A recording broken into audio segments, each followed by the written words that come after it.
अस्सलाम वालेकुम नाजरीन, आपका हमारे ATR उर्दू चैनल में खैर मकदम और इस्तकबाल है। आज हम आपके सामने पढ़ने वाले हैं, समझने वाले हैं सैर तीसरे दरवेश की। आप जान रहे हैं कि कई दरवेशों की सैर एक किताब में शामिल है। आज हम उसी किताब से तीसरे दरवेश की सैर पढ़ेंगे, तो यहाँ पर उसको समझेंगे। ये दरअसल जो दरवेश है ये किताब में है, जिस किताब के बारे में भी थोड़ा सा आप जान लीजिए। यहाँ पर हम पूरी बात करेंगे। एक बात तो ये है कि मीर अमन देहलवी ने किस्सा चहार दरवेश का तर्जमा गिलक्रिस्ट की फरमाइश पर किया। उसका नाम बागो बहार रखा, जिसमें 4 दरवेशों का किस्सा है। 4 दरवेशों का किस्सा किस किताब में है? बागो बहार में है। और इसका तर्जमा जो है गिलक्रिस्ट की फरमाइश पर मीर अमन ने किया है। इसका मतलब है कि ये 4 दरवेश के नाम से फारसी में एक किताब है और उसका उर्दू में तर्जमा मीर अमन ने किया, और बहुत शानदार जानदार तर्जमा है। और इस किताब से सवालात तो होते ही होते हैं। तो उसी में से कह रहा है कि और एक किस्सा बादशाह आजाद बख्त का। गरज के बागो बहार में 5 किस्से हैं, और जो हम पढ़ने वाले हैं सैर तीसरे दरवेश का, ये उस किताब का सबसे छोटा किस्सा है। इसका सबसे तवील किस्सा आजाद बख्त का ही है, यानी सरगुज़श्ते आजाद यानी ख्वाजा सरपरस्त के नाम से जो किस्सा है दरअसल वो आजाद बख्त का ही, जबकि सबसे मुख्तसर किस्सा तीसरे दरवेश का है। आजाद बख्त ने पहले दरवेश और दूसरे दरवेश का किस्सा जंगलो बयाबान में सुना, क्योंकि वो निकला था और वहां पर सुना है। फिर सुबह सभी दरवेश को महल में बुलवा कर अपना किस्सा सुनाया। उन्होंने फिर अपना किस्सा सुनाया जब महल में बुलाया, क्योंकि ये लोग डर रहे थे। तो उन्होंने अपना जब किस्सा सुनाया तब तीसरा दरवेश ने अपना किस्सा सुनाना शुरू किया और उनसे किस्सा सुना। उन्होंने अपनी सैर का बयान शेर से किया है। जब वो बयान करने लगा तो ये शेर पढ़ा कि अहवाल इस फकीर का ए दोस्तां सुनो, यानी जो मुझ पे बीती है वो दास्तां सुनो। जो कुछ के शाह इश्क ने मुझसे किया सुलूक, तफसील वार करता हूँ उसका बयान सुनो। तो यहाँ पर बहुत ही इंपॉर्टेंट है, ये याद रखने हैं आपको कि ये क्या कर रहा है कि जो कुछ के शाह इश्क ने मुझसे किया सुलूक, यानी इश्क को इन्होंने बादशाह कहा कि उसने जो सलूक किया है उसी का बयान है इसमें। तो ये आपसे पूछा जाएगा इस शेर से कुछ भी, तो वो आप बता पाएंगे।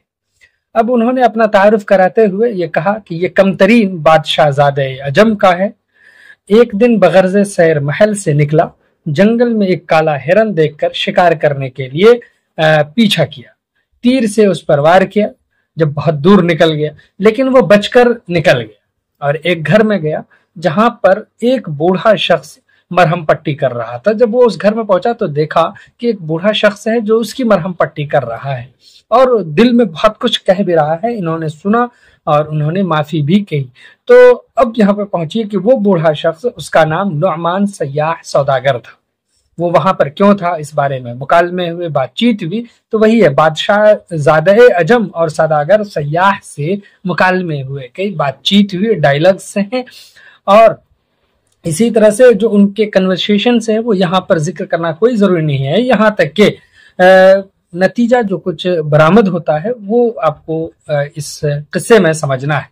और फरंग की शहजादी तक बात जा पहुंची। फरंग की शहजादी तक जैसे बात पहुंची तो उसके दिल में कुछ ख्यालात आए।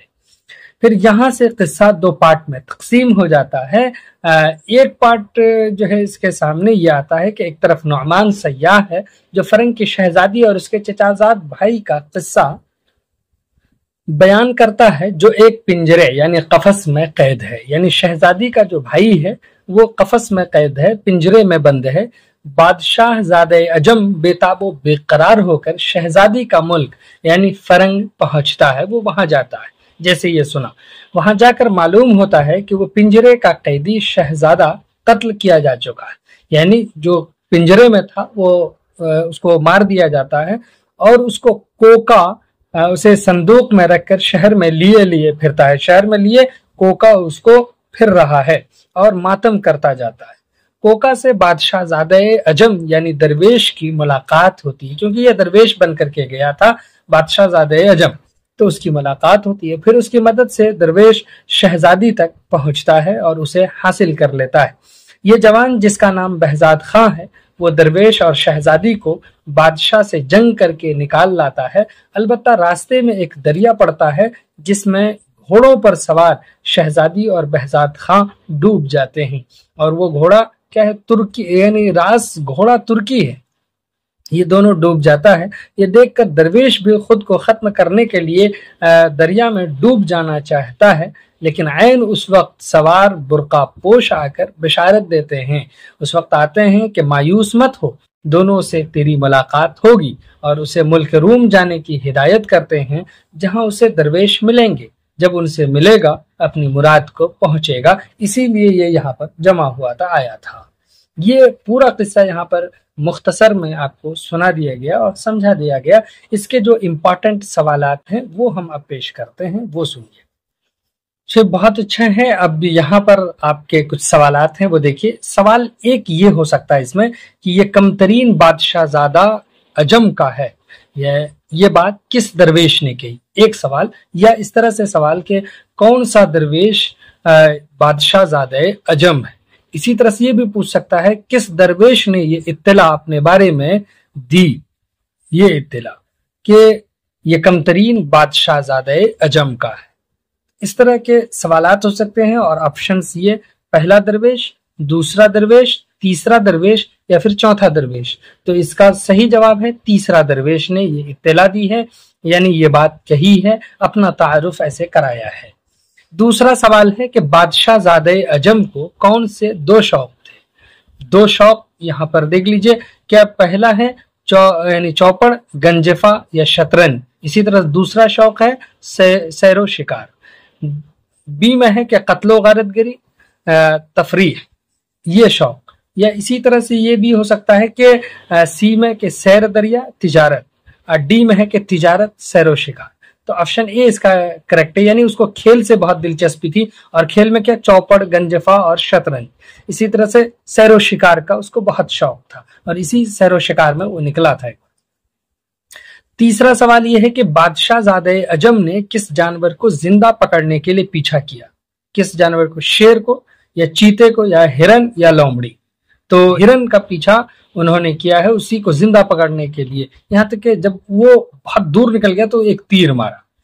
چوتھا سوال یہ ہے کہ شیر بھی اس میں آیا ہے، کم بولنا ادا ہے ہر چند پر نہ اتنا، کم بولنا ادا ہے ہر چند پر نہ اتنا، مند جائے چشم عاشق تو بھی وہ منہ نہ کھولے۔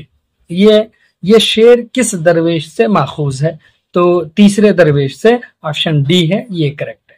اس کے بعد ایک سوال یہ بھی ہے کہ ہرن کے مرہم پٹی کرنے والے پیر مرد کا نام کیا ہے؟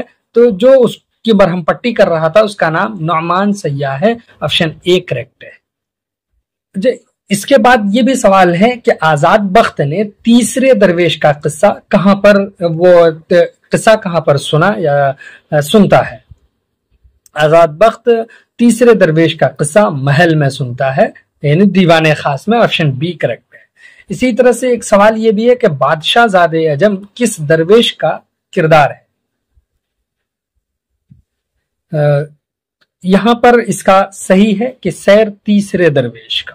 اس کے بعد سوال یہ ہے کہ برقع پوش کہاں جانے کی ہدایت کرتے ہیں، یعنی کون سا ملک جانے کا کہتا ہے؟ کس کو؟ بادشاہ زادہ عجم کو۔